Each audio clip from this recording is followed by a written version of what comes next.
Hello and welcome. This is Manpreet Singh from Government College Bhadra. BA part first English literature में हम poetry and drama section जो है वो पढ़ रहे हैं। उसमें हम जो अभी तक हमने पोइट्स किए हैं उनमें है शेक्सपियर, स्पेंसर और मार्लो। इनके एरा को समझने के लिए, इंग्लिश हिस्ट्री को समझने के लिए हम यूनिट 5 से जो पहला टॉपिक है द रिनेसां पीरियड, जो पुनर्जागरण काल कहलाता है, उसके बारे में एक दो वीडियो जो है यहाँ पे पोस्ट कर रहे हैं ताकि आपको समझने में आसानी हो कि रेनेसां पीरियड क्या था और उसका प्रभाव क्या था इंग्लिश पोइट्री पे या इंग्लिश लिटरेचर पे। सो ये वीडियो फर्स्ट है ऑन द रेनेसां पीरियड। सबसे पहले रेनेसां का मतलब क्या है। रेनेसां का मतलब है री मतलब अगेन, नेसां का मतलब है बर्थ। ये एक फ्रेंच वर्ड है, is a French word meaning rebirth, revival और री अवेकनिंग।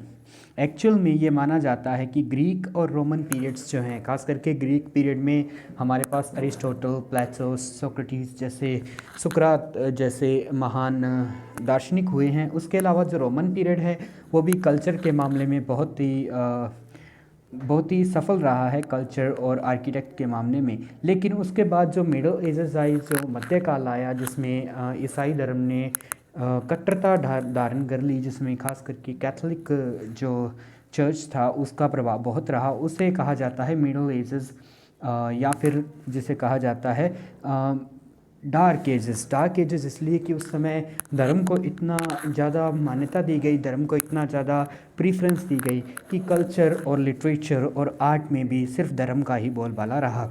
उसके बाद जब 14th सेंचुरी शुरू हुई, जैसे जैसे धर्म में सुधार के लिए आंदोलन हुए, धर्म सुधार आंदोलन, उसी के साथ मानवतावादी लिटरेचर लिखा जाने लगा। धर्म को छोड़ के जो सांसारिक मुद्दे हैं, जैसे पारिवारिक हैं, लव है, डेथ है, इस प्रकार के मुद्दों के ऊपर भी, इस प्रकार के मैटर्स के ऊपर भी, सब्जेक्ट मैटर के ऊपर भी लिटरेचर, आर्ट और अन्य प्रकार की जो फाइन आर्ट्स है उसको ये सब्जेक्ट मैटर यूज़ किया जाने लगा।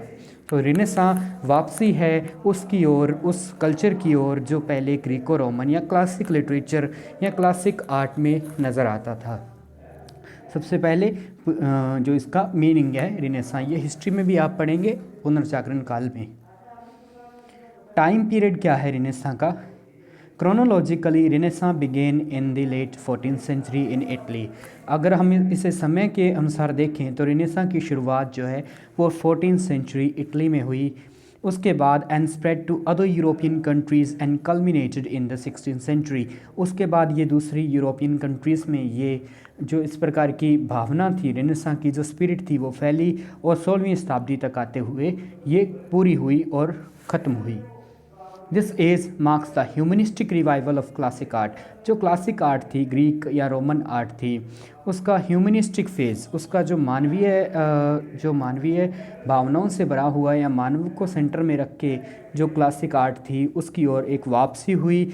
आर्किटेक्चर में, पेंटिंग में, स्कल्पचर में, जहाँ मूर्तिकार जो यूज़ करते हैं, लर्निंग एंड लिटरेचर, उसमें making the transition from dark middle ages to enlightened modern times. Dark middle ages से ज़्यादा ज्ञान वाले मॉडर्न टाइम्स की ओर जो एक चेंज आया, जो बदलाव आया, वही रेनेसां पीरियड कहलाता है। जैसे ये एक फेमस माइकल एंजेलो की बनाई हुई एक स्कल्पचर है जो रेनेसां पीरियड को शो करती है।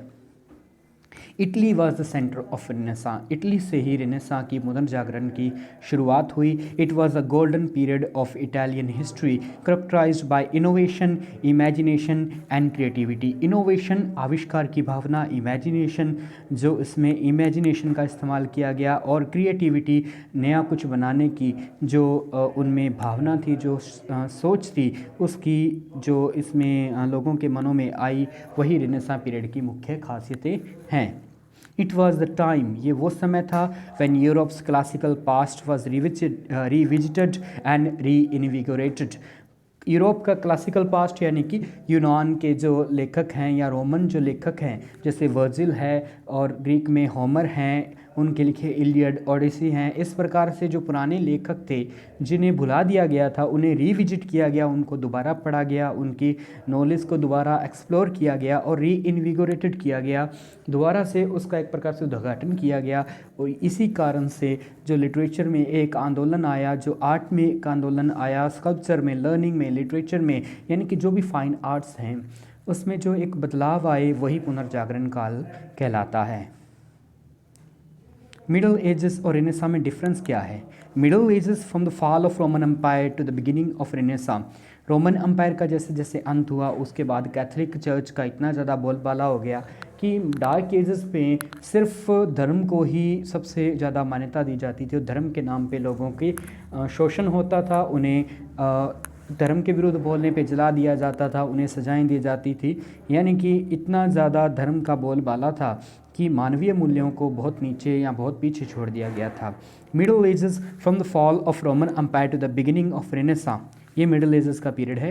रोमन एम्पायर का फॉल होना वहाँ से लेके रेनेसा की शुरुआत तक had an inclination towards religion and divinity. जो मिडल एजेस थी उनका जो इंक्लिनेशन था, उनका जो झुकाव था वो था रिलीजन, धर्म की ओर और डिविनिटी की ओर। जो मतलब परलोक के जैसी बातें, डिविनिटी जो है धार्मिक बातें, उसकी ओर ज़्यादा था, देवीय गुणों की ओर ज़्यादा था। Renaissance, in the Renaissance period scholars took to study the ancient Greek and Roman arts and literature called humanism or the religion of humanity। जब रिनेसा पीरियड आया तो जो भी स्कॉलर्स थे, जो भी विद्वान थे, उन्होंने अपना ध्यान केंद्रित किया जो पुराने एंशियंट, जो प्राचीन ग्रीक और रोमन आर्टिस्ट थे, उनके आर्ट और उनके लिटरेचर की ओर ध्यान केंद्रित किया और इसे कहा एक नया धर्म, मानवता का धर्म, ह्यूमनिज्म और the religion of humanity. It was the hallmark of this age, ये इस एज का एक हॉल मार्क था, एक चिन्ह था। Which was in sharp contrast with the middle edges, जो मिडल एजेस के जस्ट ऑपोजिट था। शार्प कॉन्ट्रास्ट, बिल्कुल ऑपोजिट था, बिल्कुल विरोधाभासी था। मिडल एजेस में धर्म को सबसे ऊपर रखा जाता था, रेनेसा में ह्यूमनिज्म, ह्यूमन मानवीयवाद या ह्यूमन बीइंग को सेंटर ऑफ द यूनिवर्स माना। उसी के इर्द गिर्द ही सारा लिटरेचर, सारी आर्ट, सारा सोशल स्ट्रक्चर जो है वो लाया गया। Humanism brought about a revolutionary change in the lives and outlook of the people। Humanism ने क्या लाया? एक revolutionary change, एक आंदोलनकारी बदलाव लाए in the lives and outlook of people, लोगों के जीवन में और लोगों के दृष्टिकोण में। Shifting the pivot of thought from religion to secular, जो विचार का जो टर्न था, विचार का जो अक्षांश था, उसे बदल दिया, उसे घुमा दिया। फ्रॉम रिलीजन टू सेकुलर, धर्म से बदल के सांसारिक जो वस्तुएं हैं, सांसारिक जो चीज़ें हैं, उनकी ओर बदलाव आया, एक बदलाव लाया गया। यही रेनेसा और मिडल एजेस का मुख्य जो है अंतर था, मुख्य जो main difference between Renaissance and middle edges. Early period of Renaissance, Renaissance का शुरुआत जब हुई तब किस प्रकार के सिचुएशंस थी? सबसे पहले इसमें जो बड़े नाम आते हैं वो है पेट्रार्क और बोccaccio के। बोccaccio जो हैं वो जियोवानी बोccaccio भी एक लेखक थे। इन्होंने भी जो मानवतावादी, मानवीय सांसारिक जो टॉपिक्स है, सब्जेक्ट मैटर्स हैं, उनके ऊपर स्टोरीज़ लिखी। और पेट्रार्क ने भी जो इनकी मुख्य हैं सोनेट्स टू लौरा और इस प्रकार की जो कविताएं हैं वो इन्होंने लिखी। Petrarch and Boccaccio were the torch bearers of Italian renaissance. इन्हें टॉर्च बेयरर्स यानी कि सबसे आगे के जो मशाल धावक हैं वो माने जाते हैं। रेनेसा, इटालियन रेनेसा के शुरुआत करता, पायनियर्स माने जाते हैं पेट्रार्क और Giovanni बोccaccio। They thrilled the people by reviving the glorious past of Italy through their works। उन्होंने इटली के ही ग्लोरियस पास्ट को दोबारा निकाला, क्योंकि इटली जो है वर्तमान में इटली है, पास्ट में वो रोम था, रोमन एम्पायर इटली ही है। तो उन्होंने इटली के जो क्लासिक या फिर जो पुराना ग्लोरियस पास्ट था, जो शौर्यपूर्ण इतिहास था, उसे रिवाइव किया, पुनर्जीवित किया और उसी मतलब इतिहास के ऊपर बेस्ड जो उन्होंने अपने रचनाएं लिखी, उन रचनाओं से उन्होंने लोगों को थ्रिल कर दिया, आश्चर्यचकित कर दिया और लोगों का ध्यान उस ओर केंद्रित किया। Imagination of people was further fired by Aristotle's Orlando Furioso, Tasso's Jerusalem Delivered and Machiavelli's The Prince। ये तीन और लेखक थे जिनकी रचनाओं ने भी लोगों की इमेजिनेशन को और ज़्यादा फायर कर दिया और ज़्यादा ज्वलंत कर दिया।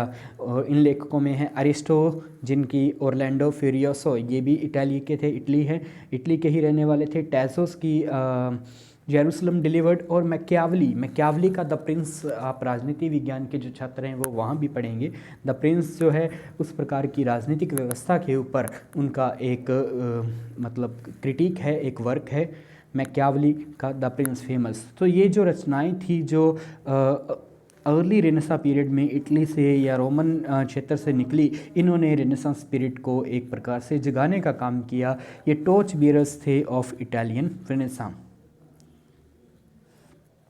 उसके बाद जो फाइन आर्ट्स हैं जिनमें लिटरेचर है, पेंटिंग है, स्कल्पचर है और म्यूजिक है, इनमें भी जो मुख्य थे जिनमें हम सबसे ज़्यादा नाम जानते हैं लियोनार्डो दा विंची का, जिनकी पेंटिंग मोनालिसा बहुत फेमस है। उसके अलावा paintings on the ceiling of Sistine Chapel, ये मैकियावली की बनाई गई जो पेंटिंग्स हैं।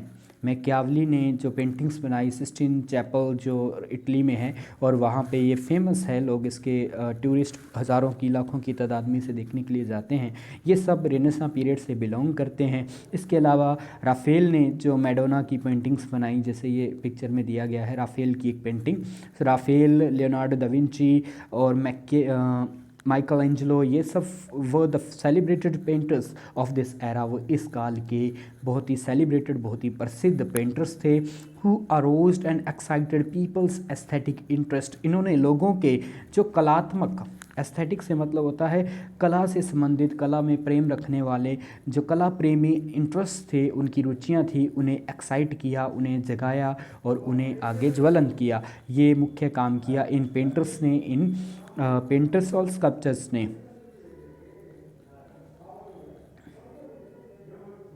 साइंस में भी रेनेसां का काफ़ी मतलब प्रभाव रहा। साइंस के अंदर हम जानते हैं कि बहुत से पहले मान्यताएं जो है वो धर्म आधारित थी। जैसे लोग मानते थे कि धरती जो है वो समतल है, ना कि एक ग्लोब है, इसलिए क्योंकि जो बाइबल में बिलीव करने वाले थे वो ये मानते थे कि धरती के किनारे पे जाएंगे तो हम गिर जाएंगे। लेकिन जो हम जानते हैं अमेरिका की खोज हुई, जिसमें कोलंबस ने अमेरिका की खोज की, तो ये सब जो और इस प्रकार के एक्सप्लोरर थे जो साइंस में काम कर रहे थे, ये भी एक धर्म से हट के एक रिनेसां स्पिरिट को आगे ज्वलन कर रहे थे।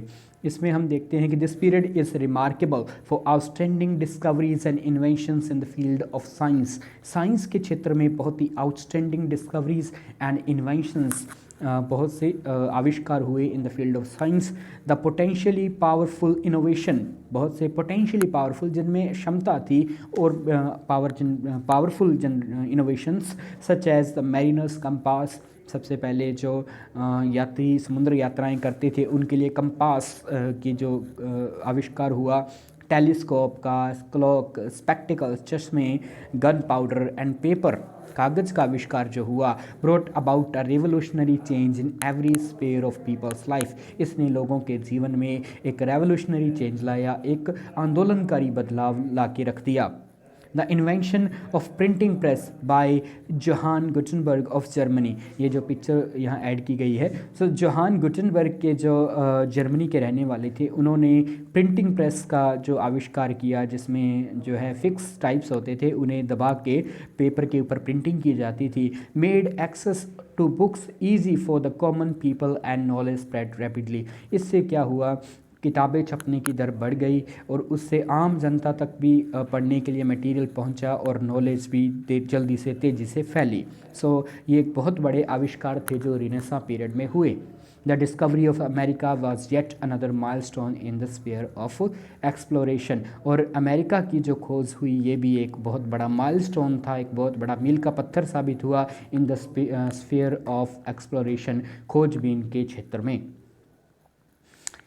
रिनेसां इन सोशल स्ट्रक्चर में भी रिनेसां का काफ़ी प्रभाव रहा। सबसे पहले फ्यूडल सिस्टम डिक्लाइन, जो सामंतवादी व्यवस्था थी उसका अंत हुआ। ये आप हिस्ट्री में भी पढ़ेंगे और राजनीति में भी इस प्रकार के जो है विचार आप पढ़ते आएंगे जब आप रिनेसां पुनर्जागरण काल के बारे में पढ़ेंगे।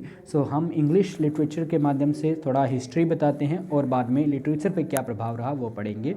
सो फ्यूडल सिस्टम डिक्लाइन, सबसे पहले सामंतवाद का अंत हुआ, उसकी कमी आई। सामंतवाद की जगह जो है मिडिल वर्ग जो है मध्यम वर्ग का एक उदय हुआ, जो व्यापारी वर्ग का उदय हुआ। कॉमर्स ग्रू रैपिडली, जैसे जैसे अमेरिका जैसे देशों की खोज हुई भारत के लिए, वास्को डी गामा ने भारत जैसे देशों की ओर रास्ते खोज लिए, तो उसके बाद कॉमर्स जो है वो तेज़ी से बढ़ा। बाद में ईस्ट इंडिया कंपनी बनी, जिसके बाद इंग्लैंड ने या और यूरोपियन कंट्रीज़ ने लगभग सारी दुनिया में अपनी कॉलोनीज़ बसाई और सारी दुनिया पर राज किया। तो कॉमर्स ग्रू रैपिडली, ये सब भी रेनेसां के प्रभाव थे। The radical transformation in the church, और चर्च में धर्म में भी रिफॉर्मेशन मूवमेंट, जिसे धर्म सुधार आंदोलन कहा जाता है, वो भी आया, जिसके कारण से रेडिकल ट्रांसफॉर्मेशन आया, मूलभूत ट्रांसफॉर्मेशन, मूलभूत जो है बदलाव आए चर्च में। यहाँ पे जो पिक्चर्स हैं वो है मार्टिन लूथर किंग की और जॉन कैल्विन की। ये दोनों ही रिफॉर्मेशन से जुड़े हुए बड़े नाम हैं। एक ने जो है कैथलिक पोप का विरोध किया, मार्टिन लूथर किंग ने, और धर्म में सुधार के लिए प्रयास किए। दूसरे ने भी इसी प्रकार से लेटर्स लिख के अपना जो है धर्म सुधार के लिए बहुत प्रयास किए। All these events led to an intellectual reawakening और rebirth of Europe after a long period of cultural decline and stagnation. बहुत लंबे समय तक कल्चरल डिक्लाइन और स्टैग्नेशन, जो कल्चर का जो सांस्कृतिक पतन हो रहा था, और स्टैग्नेशन जो एक प्रकार से मंदी का दौर था कल्चर के मामले में, उसका अंत हुआ और एकदम से इंटेलेक्चुअल री अवेकनिंग और रीबर्थ ऑफ यूरोप हुई इस रेनेसां पीरियड में। सो ये है रेनेसां पीरियड का इतिहास। इसके बाद रेनेसां पीरियड में इंग्लैंड में क्या हुआ वो हम नेक्स्ट वीडियो में करेंगे। यहाँ तक आप इसे समझें, इसमें से नाम जो हैं उन्हें आप नोट करें, क्योंकि जब आप हिस्ट्री लिखते हैं रेनेसां पीरियड के ऊपर जो क्वेश्चन आता है वो या तो 20 नंबर का एक बड़ा क्वेश्चन आता है 500 वर्ड्स में आपको लिखना होता है, जिसमें 3 से 4 पेज या 5 पेज तक आप लिखते हैं। सो सबसे पहले आपको उसका पीरियड बताना होता है, उसकी हिस्ट्री बतानी होती है कि वो किस समय से है, उसमें कौन कौन मुख्य नाम थे और उसमें क्या क्या घटनाएं घटित हुई। ये उसका हिस्टोरिकल, सोशल और कल्चरल जो बैकग्राउंड है वो सबसे पहले बताया जाता है। फिर उसके बाद उसका लिटरेचर पे क्या प्रभाव पड़ा और लिटरेचर में कौन कौन से मुख्य लेखक थे, ये एक पैटर्न में लिखा जाता है। इसलिए आप यहाँ तक की वीडियो को समझें, इससे जो नोट करें अपने नाम जो इम्पोर्टेंट है, और अगर कोई आपको बात समझने में दिक्कत आए तो आप क्वेश्चन कर सकते हैं, व्हाट्सएप पे भी डाल सकते हैं। धन्यवाद।